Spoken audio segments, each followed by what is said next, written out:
छत्रपती संभाजीनगर शहरात सीमेवर लढणाऱ्या सैनिकांच्या सन्मानार्थ भव्य तिरंगा यात्रा काढण्यात आली होती। या यात्रेत शहरातील नागरिकांसह लोकप्रतिनिधींनी देखील उत्स्फूर्तपणे सहभाग नोंदवला होता। सर, काय निमित्ताने तुम्ही रॅलीचं आयोजन केलंय, काय सांगा? पुलवामामध्ये आमचे काही नागरिक शहीद झाले होते, काही सैनिक शहीद झाले या वॉरमध्ये, त्यांना ही श्रद्धांजली आहे। आणि जे सीमेवर आमचे सैनिक बांधव आमच्या संरक्षणासाठी उन्हात थंडीत पावसात आमचं संरक्षण करतात, त्यांच्या पाठीमागे सगळी जनता आहे। आम्ही सगळे नागरिक त्यांच्या पाठीमागे खंबीरपणे आहोत। त्यानिमित्त ही तिरंगा रॅली आहे, त्यांना पाठबळ देण्याकरता, त्यांना पाठिंबा देण्याकरता। वंदे।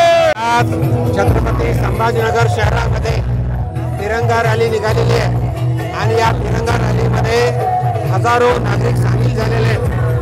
ही रॅली आता झालेल्या भारत-पाकिस्तान युद्धामध्ये ज्या सैनिकांनी युद्ध लढलं त्या सैनिकांना पाठिंबा म्हणून ही रॅली काढलेली आहे। एकंदरीत